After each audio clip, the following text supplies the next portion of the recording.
Hi, it's Mike Stevenson here.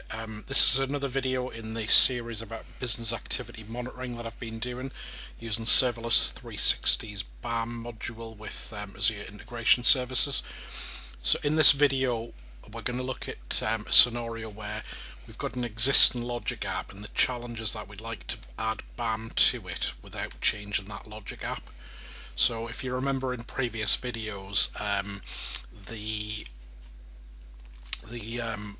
we've added the BAM connector to the logic apps and we get very explicit milestones within the logic app, and we can sort of instrument a good business view of the process from there. But in this case we've got an existing logic app in production. We want to add BAM but we don't want to change any of the code, so in this video I'm going to discuss how we can achieve that.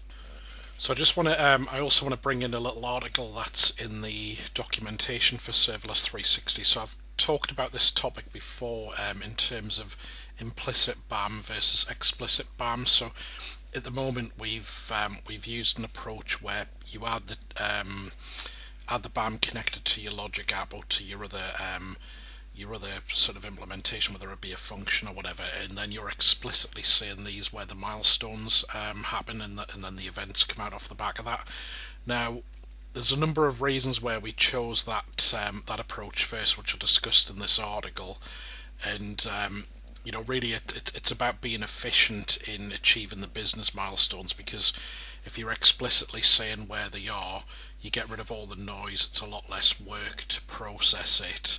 And there's a number of benefits of that, but obviously there are scenarios where you would like to be able to have BAM and all the benefits it brings, but you don't want to go changing a solution that's in production. So the idea of today's video is really to discuss how we can achieve some of that. So what we're going to look at is, if you imagine we've got a logic app already in production. It does a few things, talks to some systems. Doesn't really matter in this particular video what it does. It's just there doing its thing. And what we're going to do is take advantage of the Azure Logic App diagnostic capabilities, and we're going to get the Logic App to push out diagnostic events to an event hub. So that's a sort of out-of-the-box thing that you can do with just a little bit of configuration of your Logic App. Turns that on. Your telemetry events will hit that event hub and you can do something with them. Now in this case what I'm going to do is I'm going to build a logic app that'll be able to take events from that event hub, and it'll be able to push them to the BAM module in Serverless 360, and then we'll get a rich BAM sort of setup from that. Now, what I'll be able to do off the back of that, the logic app that I build will actually support BAM for many different logic apps. So here, once I've shown it in the demo today, you'll be able to have multiple logic apps all push their telemetry to that one event hub, and then the logic app that will bridge between the event hub and Serverless 360 will basically do BAM for all of them, as long as you've configured business processes in the BAM module for them. Now, let's have a quick look at a demo for this. So first off, if I bring in the Azure portal over here, so if I drag that screen back in, and here this is my my demo logic app. So what you can see, it's really easy. We're going to trigger it. We've got a couple of compose shapes to create an order number and a customer number and stuff, and then we're basically going to do this compose here just to create a little dummy message. We're going to check an order value variable, and then we're going to take a branch depending on, branch down this condition. So if it's less than 500, we'll approve it and we'll process the order. And I'm just using compose shapes here to simulate something happening. If it's declined, I'm going to make a call out to do a post to Google, which will force an error to happen because that method's not allowed on google.com. So that'll make an error happen, that'll come into my catch block, and then I'm going to terminate the logic app, and that'll all kind of happen. Now what you'll notice here is there's no BAM connectors in this logic app at all.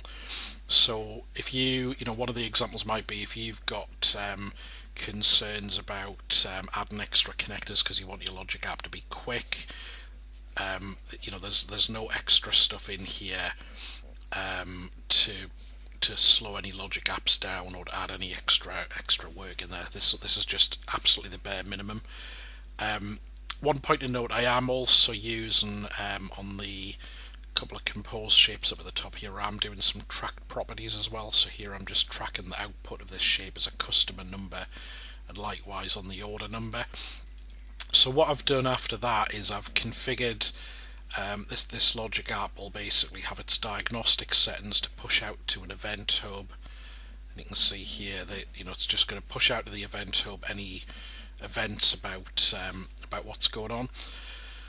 So what I've done next, I've created another logic app over here called which I've just called Send to Serverless 360. Now, a little bit complicated, this logic app, because it's got to do quite a bit of work. So if you imagine it's going to get a load of events that'll come in. So if we have a look at some examples here, so you can see in the events, we'll get all of these telemetry events that come from Azure.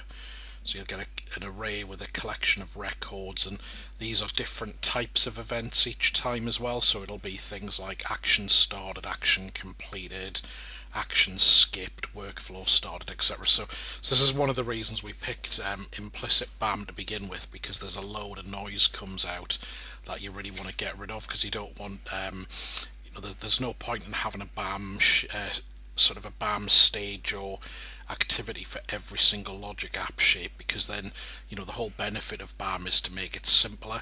So you want a simple business view of a complicated integration process. So we need to get rid of the noise. So in this logic app, we'll receive events from the event hub. Here I've, just for simplicity, in fact, if I just go into the designer, I've just pasted some JSON that will define the mappings. Now, you might put this in a storage account in a file. You might do it in a database or some other scenario. But really here, I've got an array. I've got a workflow ID. So this is basically when I'll get an event and I'll say, is there a mapping for this logic app, which I'll use the workflow ID for, and then I've got some things that tell me which business process, which transaction, which start shape and end shape. So in my my BAM process, I'll show you in a minute, I'll map the start and end events to specific shapes in the process. So I think one thing to note here is that to be able to achieve this, there's a couple of things you've got to do in how you design your business process. So you'll need a shape that matches the start and end, for example, and then after that I've got some stage mappings. So I've got an action from the logic app, which you would see in the runtime. So if we have a quick look over here, so if we look at the run history, and you'll see the action names here that you get. These need to be defined over here, and then I've got the BAM stage that they'll map to. So that'll be stages in the business process that we'll have a look at in a minute. And I've got this set up for two logic apps for a demo, so you can see the one that I've just shown you is actually the bottom one. So we've got a stage for checking the order, approving it, order exceeds limit, etc, etc. Now, when we get the events coming in, I'm just going to pass the JSON for them, and then I'm going to iterate in a loop through the event hub the records that came from the event hub. So I'm going to get a little batch of messages, and what I'm going to do for each one of them, I'm going to just check is there a mapping for that one, and if there is a mapping, I'm going to then, so I'll just shrink this down, I'm going to then process the event. So by default I'll ignore an event, but if I get a workflow run completed, then I'm going to use that to complete my BAM transaction. So you can see here I've got that event. I've got one for workflow started, so this will basically start a transaction in BAM, and I've got one for an action completed. Now, a couple of things to note here. First off, when we design the transactions in BAM, we're going to use something called checkpoint with correlation. So this is because we're going to have a number of events coming in that aren't part of a sequential process. So I can't just go give me a transaction ID and make it simpler to update everything, because they're not going to be serial events. They could come in and burst in a number of different logic apps. So what we're going to do is when we do checkpoint with correlation, we're going to have this promoted property for the logic app ID, and that's going to be used to correlate the events. So one of the limitations, and there will be a couple of limitations on this approach, is that one business transaction in BAM is going to have to map to one logic app. So we can have a BAM simplification of a logic app would be the view we're going to get. So that's when we create a transaction at the start. So if I show that over here, we're going to pass the body in. So one of the things we're going to do is pull properties out of the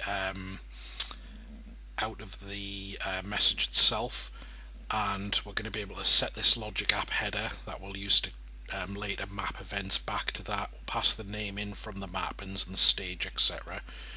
When we get a workflow action completed, what we're going to do is we're going to pass the JSON. We're going to check the status, so we're going to ignore skipped events because they're part of the noise that we need to get rid of. So we're just going to get rid of those. We're then going to go and check. So is the action name in the stage mappings? If it's not got a mapped event, we're going to get rid of it because again it's noise. And then we're going to step down. We're going to work out the stage result, so if it's a failure or success event, and then we're basically going to do checkpoint with correlation, use the logic app ID to correlate these, and then pass in the stage, etc., etc., and that'll basically map to the right transaction that we've created. And then at the end over here we'll do the final checkpoint with correlation that'll map to the last stage, and we'll just mark that as all done. So this logic app's got a little bit of work. I think what we'll probably do is so as I've played through this, what I might do is end up making like a web job or a function or something like that. That would be a little bit easier to do it, because I think that the logic app there's quite a bit of work going on in here. So I think it's the old thing about what sometimes a function's better, sometimes a logic app's better. Because these events are in a loop and there's a lot of noise, I might do it with a function, I think, just to make it simpler. But either way, the aim today is really just to show the art of what you can achieve. So so when we run the other logic app, so if I run my demo one here, so I'm just going to kick a few of these off. Now what you'll remember is if the value of the order was above a certain amount, we'll call Google because we want it to fail, get an error. The catch scope will just make the logic app fail, so that'll give us some error scenarios. And if it's successful and it's a smaller order, that'll go through fine. Now, what we've got over in Serverless 360, so if I just drag the screen in, is here's my business process that I've built for this. So the transaction is business process 13 demo. So I've got a whole bunch of shapes here. So we've got a receive order, create customer, create order, check order. Nice clear what's going on. Now in this simple demo, the logic apps doesn't have a lot of shapes in it, so it's not a big simplification. But in the real world, I was looking at an example with a customer last week where I've got like 95, 96 shapes that I can simplify down to about 4 or 5 BAM shapes. That makes that logic app so much easier to support by just managing the BAM transaction instead of managing the logic app. Now, what I can do from here, so if I go into the edit, what you'll find is that the receive order, that'll map to the logic app start. So I'll pass that in, and in here we've got the logic app ID, which is coming from that header property that we set up. So you can see here, this is things you've seen in previous demos that I've done. What's quite cool with create customer though, so I know on create customer, again, all of these shapes where you're going to get an event are going to have this logic app ID property on them, because that's going to match everything up. But what I can also do is I've got the customer number coming from the tracked properties, so I can reference that using a JSON path, and that's going to come in the message body. So I'll be able to promote, kind of pick that out at runtime and promote that. The only shape on here that's what I'm not going to get an event for is this condition shape. So what I've done on the condition is I've marked it as an autocomplete shape, so it's really more for the visual, and there isn't really a real event for it. The order exceeds limit, I'm going to mark transactions as failed when I get that event coming in, and but everything else is pretty much just like all the other business processes. The real thing that's different is this logic app property, because we're doing checkpoint with correlation, because they're all disconnected events coming in. So we're going to use that to marry everything up. That's the big difference between most of the previous demos we've seen. So if I just update that now we should have had some events come in. So you can see we had a few come in a minute or two ago, and we've actually got one in process still at the top here, so we can see, you know, this. And if you remember, I did a video a while back about out of process events, or out of order events. So you can see here, because the events are coming in little bursts from the event hub. So I've had some of these fill in, but we haven't had an event for that one yet. Now, if I refresh everything, it'll probably have come in by now, which we can check. Yes, that's came in, and that one would have errored out. So we've got the missing events filled in now. So first thing to note is here the customer number and order number. You can see these in the grid, and these are global properties in BAM, and we've extracted them from the tracked properties from the Logic app. So that shows that you can actually make things nice and easy to manage here. And if we go through, and you can see, you know, we go to each of the shapes here, you'll be able to see there's the one where we've pulled the customer number out now. I chose to archive the message, event messages that were coming in. So I, you know, just really for troubleshooting to make it easy. So here's the event that came from the Logic app. Whether you archive these or not is a choice that you can make when you set your process up. So you can choose to archive them or not if you want. That's up to, you know, really up to yourself when you configure your helper Logic app. But yeah, so that, you know, and really it's just a case of stepping through these shapes now, seeing which way it went. And hopefully that's shown that, you know, with that helper Logic app, I can now get BAM for all of my existing Logic apps without me having to set anything up in the ones that are already deployed to production. So that can let me get a load of value freed out there. I think, just to reiterate, they are the constraints I mentioned during the video. So there are a couple of things. So firstly, I think at this point, you probably want one BAM transaction per Logic app would be better. You don't need to do it on every Logic app, so I think there'll be ones where I would find, you know, if I think of most of my customer scenarios, there'll be ones where I think BAM gives me loads of value, and there'll be ones like for example, I've got some Logic apps that just poll, and then they pass the event to another Logic app to do the real work. So I'll probably put the BAM on the one that does the work and not do it on the polling, because it's not really a good use of my BAM events. So it's really about, you know, kind of freeing out some of the value that's in that Logic app, make it simpler, make it easier to work out what's going on. You know, with the Logic app ID here, if there's one that's a problem, you know, I've got the option to do reprocessing of messages if I want to, and that kind of thing. If I want to set a reprocess stage up, or I can go back to the root Logic app and you know, kind of from here go and troubleshoot with the ones that might have a problem. But hopefully this gives you loads of usefulness. I quite like this approach. I think what we might do down the line is, now that this scenario looks like it's coming together quite nicely, we'll probably build something in the product to be able to point at an event hub and just ingest the events and let you have a pretty way of doing those mappings in some way.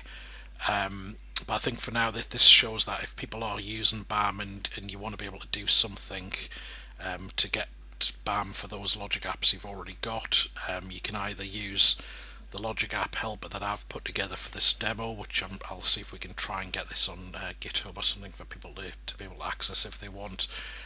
The other alternative is you can do something in a function or a web job if you want, and really all I was doing was creating a JSON to get the to, you know, map the data between my Logic app events and my BAM stages.